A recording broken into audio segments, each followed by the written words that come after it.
Olá, meu nome é Wagner Meira Júnior e sou professor titular de Ciência da Computação da Universidade Federal de Minas Gerais. Sou também um dos coautores do livro Data Mining and Machine Learning, Fundamental Concepts and Algorithms. Hoje nós vamos continuar aqui a discussão sobre árvores de decisão, em particular os seus critérios de partição. No vídeo anterior nós concluímos com a apresentação do algoritmo de árvore de decisão, que vamos aqui rapidamente recordar para darmos continuidade ao trabalho. Como vimos anteriormente, a árvore de decisão ela é um algoritmo recursivo de partição do espaço de dados, onde o procedimento, inicialmente, ele verifica quais são as características dos dados da partição atual, em particular a sua pureza e o seu tamanho, para o qual nós temos dois parâmetros, o eta, que diz o tamanho mínimo dessa partição, e o pi, que dá a sua pureza mínima também para fins de interrupção. Tá? Uma vez que essa partição não esteja ainda dentro dos limiares, seja de pureza, seja de tamanho mínimo, nós partimos para a divisão, que é feita pela verificação atributo a atributo e cada valor do seu atributo de uma função que é chamada avalie o atributo numérico. É exatamente as variantes dessa função e como ela pode ser implementada que nós vamos discutir neste vídeo. Uma vez que nós definamos não só qual o melhor atributo a ser utilizado no particionamento, como o valor deste atributo, seja ele numérico ou categórico, nós vamos gerar duas partições dy, dn, nós vamos criar o nó interno de dy e dn que expressa a divisão dessas duas partições e chamar recursivamente o algoritmo de árvore de decisão, tanto para dy quanto para dn. Bom, uma das medidas clássicas de avaliação de ponto de divisão é conhecida como entropia. A entropia, que no caso aqui a gente vai falar de entropia da informação, ela é uma medida que conceitualmente ela lembra a entropia da química.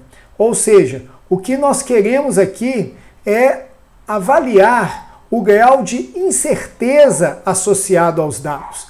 Quando nós falamos de entropia química, nós sabemos que quanto maior for o grau de agitação do material, mais difícil é definir, por exemplo, a posição dos elétrons e a posição dos átomos. No caso da entropia da informação, o conceito é bastante semelhante. Nós utilizamos funções para quanto maior for a incerteza, maior o valor da entropia, e quanto menor for a incerteza, menor o valor da entropia.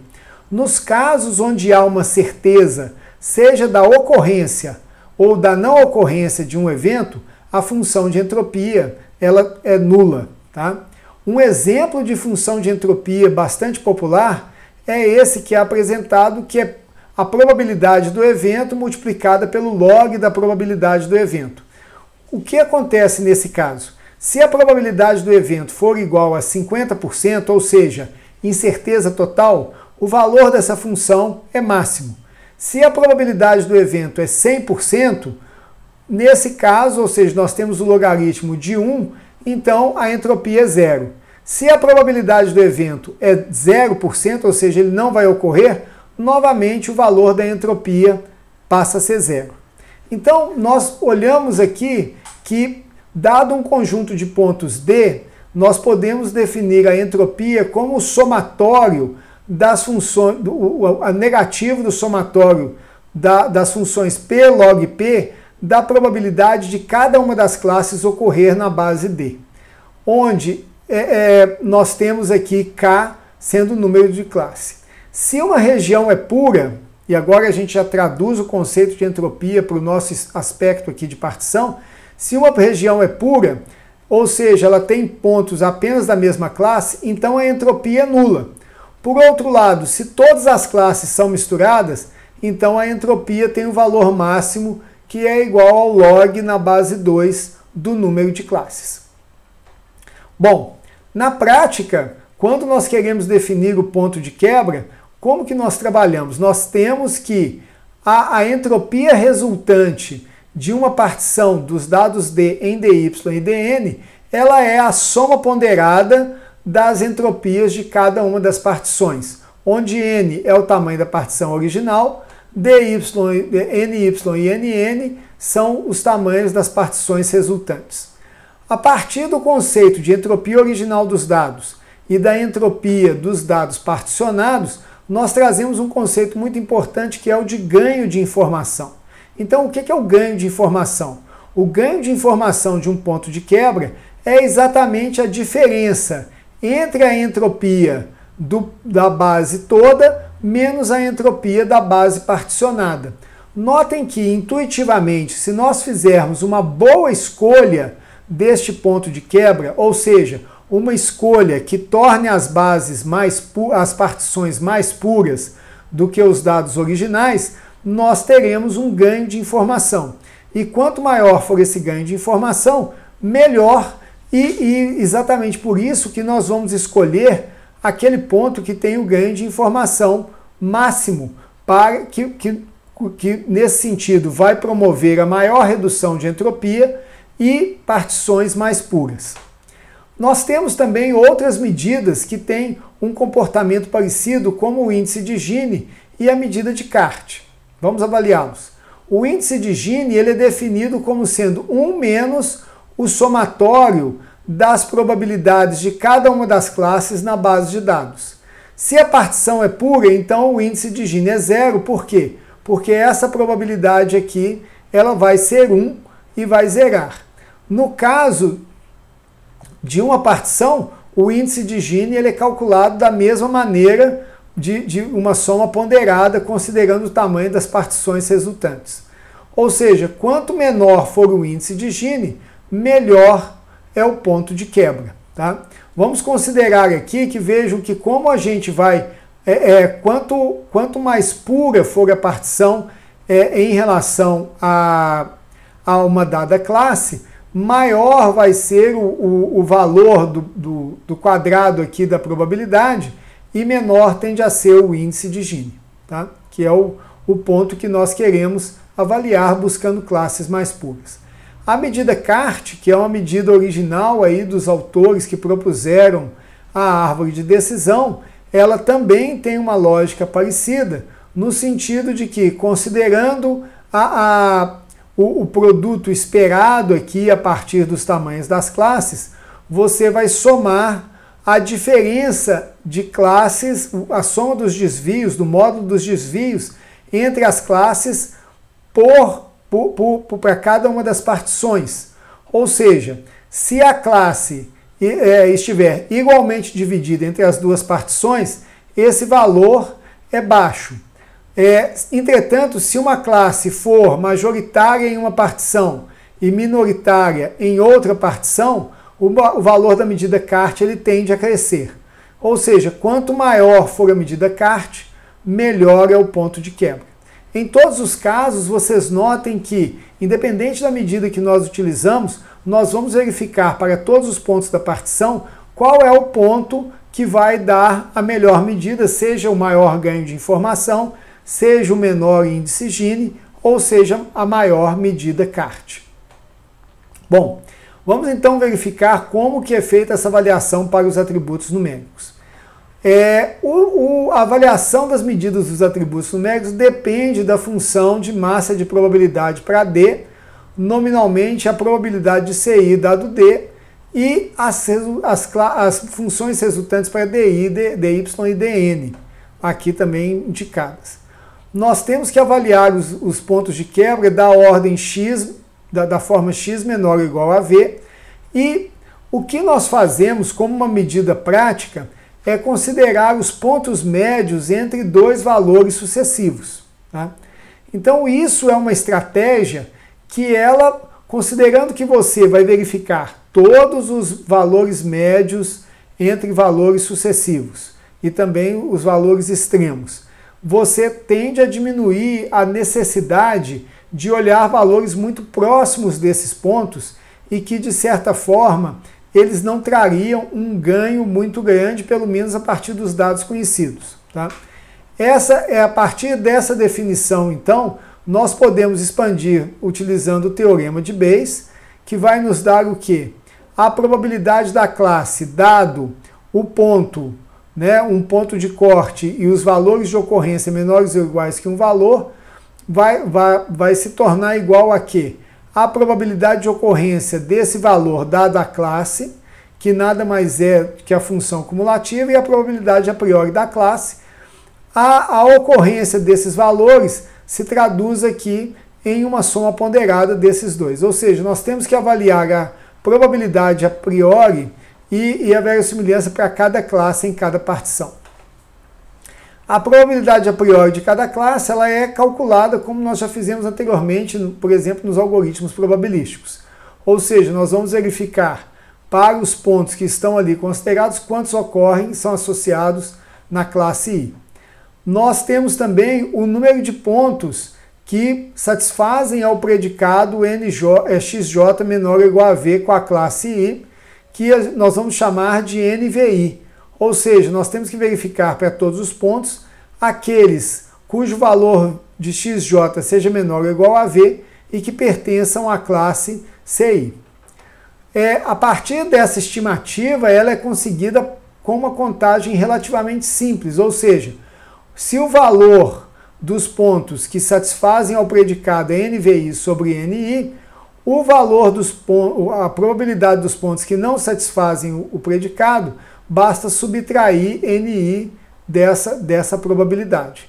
E aí nós chegamos às duas funções aqui que estimam a probabilidade tanto da partição que satisfaz o predicado quanto da partição que não satisfaz o predicado.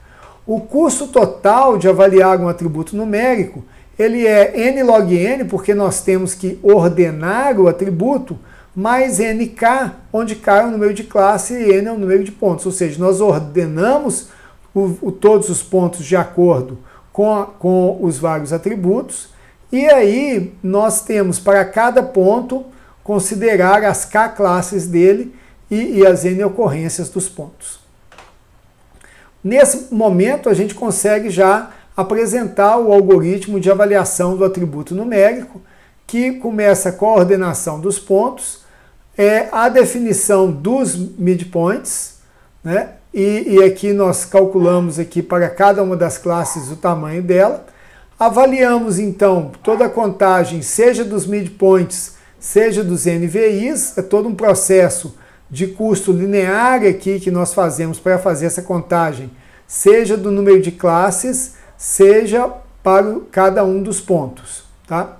E aí nós temos também para cada uma do ponto aqui, o último ponto que tem que ser considerado, e aí partimos para a avaliação de cada um dos midpoints, calculando a probabilidade.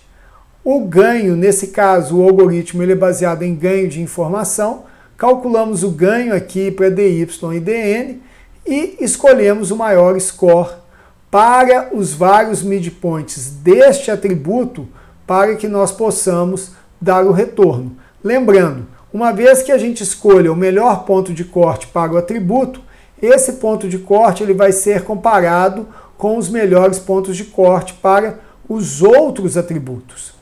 Aqui nós podemos ver como isso funciona em termos do íris e os dois atributos de comprimento de sépala e temos aqui as duas classes, né, C1 e C2.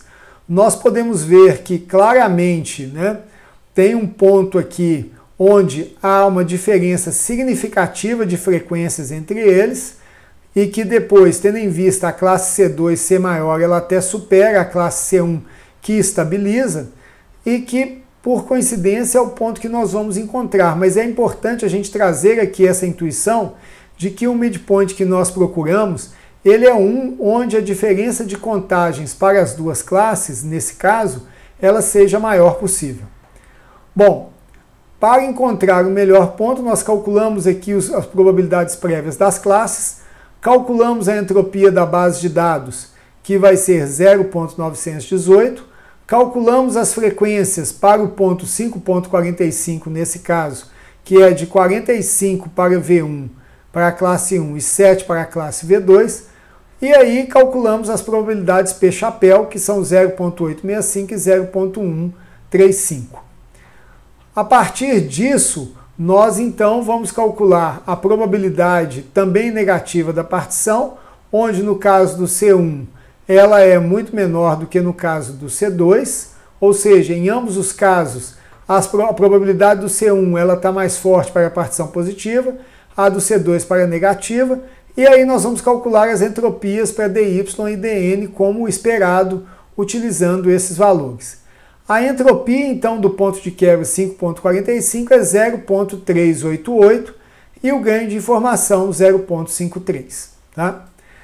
Aqui nós podemos ver, nesse gráfico, os vários pontos de corte para as duas variáveis, ou seja, uma síntese desse processo, e o ganho de informação para cada caso.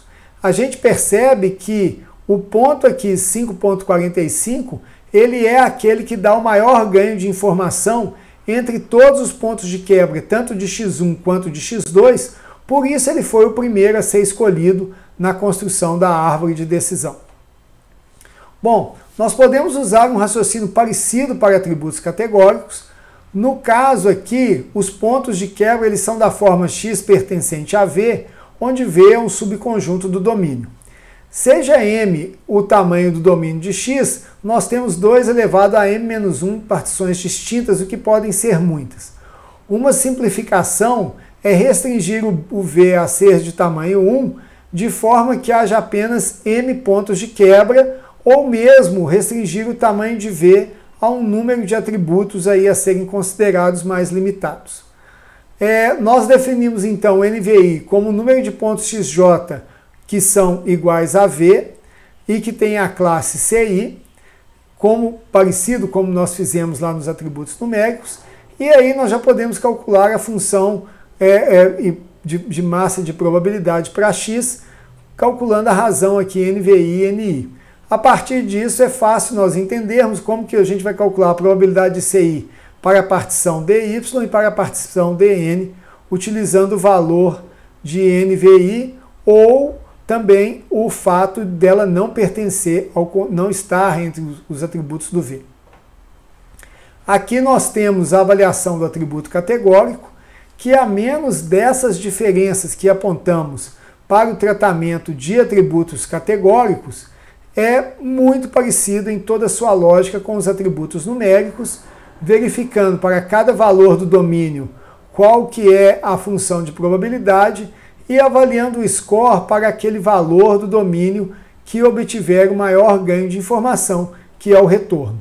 Se vocês se lembram do algoritmo de árvore de decisão, uma vez que você identifique para cada atributo qual é o seu ganho de informação e o ponto de corte, aquele atributo que tiver o maior ganho de informação, ele é o escolhido. Por que isso é possível? Isso é possível porque nós estamos usando como base sempre a mesma base de dados D. Tá? Vamos ver então aqui um exemplo, onde nós temos a mesma base de dados íris com o comprimento da sépala e a largura da sépala.